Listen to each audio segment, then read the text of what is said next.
Ano-ano ba ang mga dapat nating i-prepare na mga requirements at dapat nating dalhin kapag tayo po ay nagpa-BFS?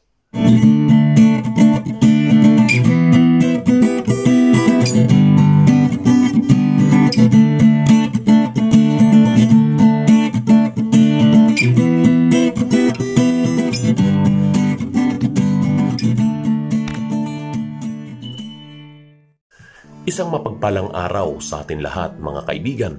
Nandito na naman tayo upang maghatid sa inyo ng mga tips, impormasyon at kaalaman patungkol po dito sa bansang Lithuania. Ang pag-uusapan po natin ngayon, mga kaibigan, ay patungkol po doon sa ano-ano ba ang mga dapat nating i-prepare na mga requirements at dapat nating dalhin kapag tayo po ay nagpa-BFS. So yun po ang ating pag-uusapan sa araw na ito. Bago po tayo magpatuloy, mga kaibigan, don't forget to subscribe sa ating YouTube channel, Kuya Rich Vlogs, at i-hit nyo na rin ang notification bell all para updated po tayo sa ating mga susunod na mga videos na ina-upload. Don't forget to like and share sa ating mga kababayan, sa ating mga kaibigan, upang sila din po ay magkaroon ng mga ideas, mga tips at informasyon patungkol po dito sa bansang Lithuania. So tayo po ay magpapatuloy na sa ating pag-uusapan. Ano-ano nga ba ang mga requirements na dapat nating i-prepare at dapat nating dalhin kapag tayo po ay magpa-BFS? So may nais po muna akong linawin sa inyo sapagkat ito po ay napaka-importante, mga kaibigan. Ano ba ang purpose ni BFS? Kung bakit po tayo nagpapa-BFS, mga kaibigan? Si BFS po, mga kaibigan, ay sila po yung nagpa-process ng visa po natin or TRP dito po sa bansang Lithuania. Pino-forward po dito sa migrasiya ng bansang Lithuania ang ating mga documents, at kapag na-receive po ni migrasiya dito sa bansang Lithuania ang ating documents, sila po ay mag-i-email sa atin upang bigyan po tayo ng schedule kung kailan po tayo i-interviewin ni Migris, mga kaibigan. Si Migris po ang nag-i-email po sa atin kapag na-receive na po nila ang documents po natin dito sa Migris. Bibigyan po tayo kung anong araw po tayo i-interviewin at anong oras. 3 days or 2 days before po nag-i-email po si Migris, mga kaibigan. No? So sana naging malinaw po sa inyo ang purpose ni BFS, kung bakit po tayo nagpapa-BFS.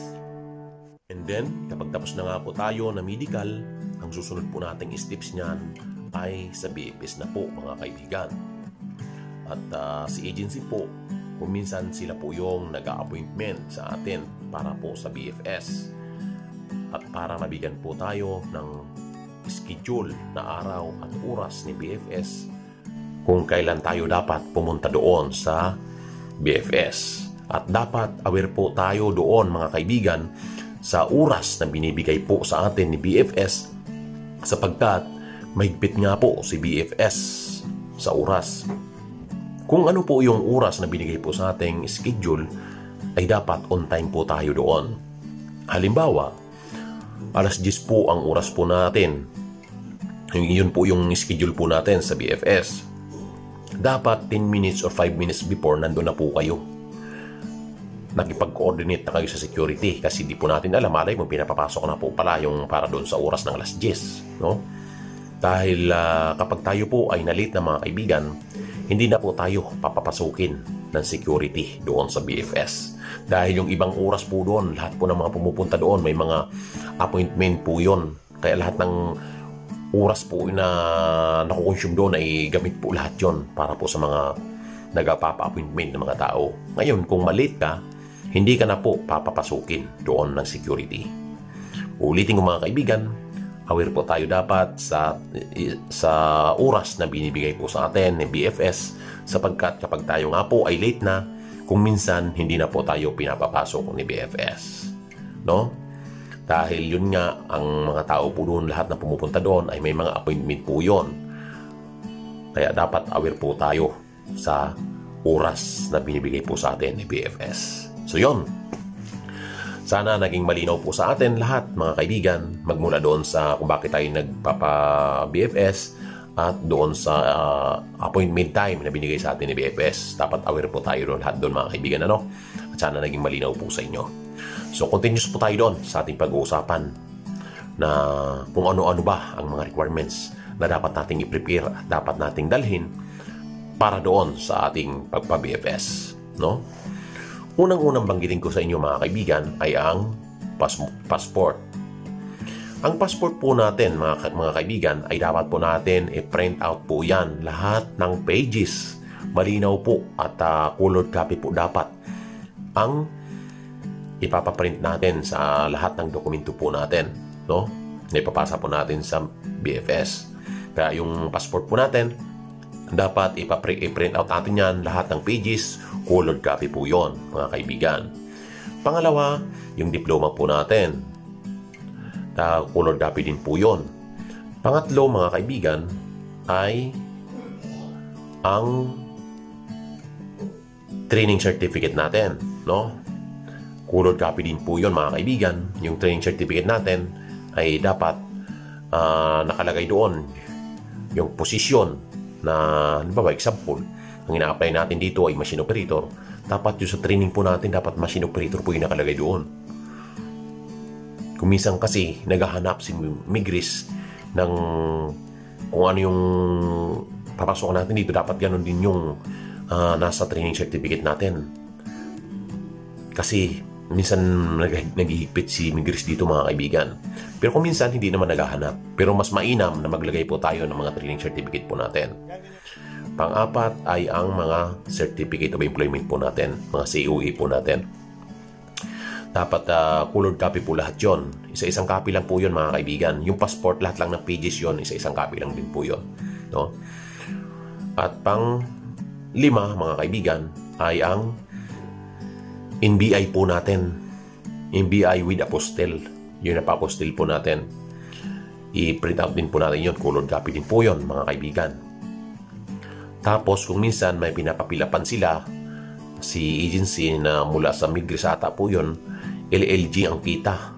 Parang biodata, nakapanlagay lahat doon. Parang resume, mga kaibigan. No? Pero sasabihin naman sa inyo ni agency yun. Pero yun lang yung mga pangunahing mga requirements na binabanggit ko po sa inyo.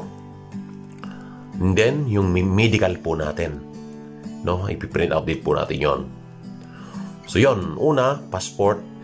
Pangalawa, diploma. Pangatlo, mga training certificate natin. Pang-apat, mga certificate of employment. Pang-lima, yung NBI with apostle. And then, medical po natin. Yun po yung mga pangunahing requirements ni BFS na dapat po nating prepared at dapat po nating dalhin. Kung may mga additional po, sasabihin po sa inyo ni agency yun, mga kaibigan. No? At kapag tayo po ay nagpa-BFS, lahat ng mga dokumento po natin ay nakalagay po yon sa isang envelope. Pati yung original mga kaibigan, dapat dala po ninyo lahat yon. Yung mga bukod dun sa mga print out ninyo, dalhin din po ninyo yung mga original. Ibukod ninyo mga kaibigan, kasi baka may biglang hanapin sa inyo na original. Dalhin po ninyo mga kaibigan. Nakabukod po yung sinirox ninyo at nakabukod po yung original. Kahit hindi nyo nailagay sa envelope, at least na nasa bag nyo lang, dala nyo. At mag-prepared kayo ng 17,000. Kasi almost 17,000 ang binayaran po namin nung nagpa-BFS kami. Hindi ko lang po alam sa ngayon kung magkano na po ang kanilang singilan. Pero sa amin, 17,000 po yon. No? Mag-prepare po kayo dahil malaki-laki po ang bayad kapag tayo po ay nagpa-BFS. So sana naging malinaw sa inyo. Uulitin ko yung mga requirements, no? Ulitin ko, passport, mga diploma po natin, ang ating pong training certificate, COE, Certificate of Employment po, yung COE, no? Certificate of Employment, at MBI with apostle sa DFA, and then medical po natin. or kung may LLG ang kita na pinapilapan sa inyo, kasama po yon. At kung may mga additional requirements pa po, sasabihin din po sa inyo ni agency yun, mga kaibigan. Yung mga sinabi ko ay yung mostly pangunahing requirements po yon para po sa BFS. Kaya kung nabanggit sa inyo ng una kong vlog, doon sa nauna nating video na in-upload, mga kaibigan, ay dapat, yun nga sinabi ko sa inyo na bago po dumating ang BFS po natin, dapat kumpleto na po kayo ng requirements. Mahaba-haba pa naman po. Pag tapos nga po ninyo na interview ni employer, sasabihin po sa inyo ni agency kung ano po yung mga requirements na dapat nating kumpletuhin. At kapag nakumpleto na nga po natin yon, ay ready na po tayo for BFS. Kaya kung sinabi sa inyo na dapat bago dumating ang BFS, dapat kumpleto na po tayo ng mga requirements, no? Magmula po tayo nang nagpa-BFS ay 45 days to 90 days po ang nagre-range ang tinatakbo ng araw ng ating bago dumating ang ating TRP sa bansang Pilipinas. At mag-i-email po sa inyo si Migris kung napadala na sa Pilipinas ang inyong TRP, at mag-i-email din po si BFS sa inyo kung dumating na ang inyong TRP at kung kailan ninyo dapat pick upin, no? So doon nga po pala sa BFS, mga kaibigan, ang mga gagawin lang po doon ay kunting interview at i-fingerprint po kayo doon at sasabihan po kayo ng BFS kung ano po yung mga susunod ninyong mga gagawin, no? Kung minsan, mga kaibigan, nag-i-email din si Migri sa atin kung mayroon pa pong kakailanganing mga dokumento na kulang po natin, no, na dapat po nating i-provide, no? Kung minsan lang po yun, pero madalang po yun, mga kaibigan, pag may kailangan pang hanapin sa inyo na mga supporting documents, no? So yun lang, mga kaibigan, sana naging malinaw po sa inyo ang ating napag-usapan sa araw na ito, na nawa, mga kaibigan, ay ma-share po natin sa ating mga kababayan, sa ating mga kaibigan, upang sila din po ay makapanood at magkaroon din po sila ng mga impormasyon, mga tips at kaalaman patungkol po dito sa bansang Lithuania. Sapagkat, yun nga, ulitin ko, ang Lithuania po ay isang bagong bukas na opportunity para sa ating mga Pilipino para magtrabaho dito sa bansang Lithuania. Mayroon na po tayong mga tips dyan kung ano-ano po yung mga kakailanganin po nating dalhin po dito kapag tayo po ay pumunta sa bansang Lithuania, no? Panoorin po ninyo yan, mga kaibigan, sa mga pupunta po dito.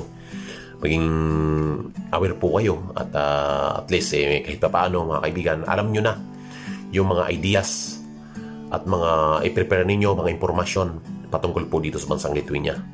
So nawa, patuloy po kayong nakasubaybay, mga kababayan, mga kaibigan, sa mga update po natin patungkol po dito sa bansang Lithuania, para po bago po kayo pumunta dito, kung sakali po kayo pupunta or ma-hire po kayo dito, kayo po ay prepared sa lahat ng oras at sa dapat po nating mga dadalhin. So sana naging malinaw po sa inyong lahat, at nawa ang video ito, mga kaibigan, ay nakatulong po sa inyo kahit pa paano, ay nawa makarating ito sa lahat ng ating mga kababayan na nais pong pumunta dito sa bansang Lithuania at sa mga interesadong magtrabaho sa labas ng bansa. So salamat, mga kaibigan. Ingatan po tayo lagi ng Panginoon. Gabayan po tayo lagi ng Panginoon.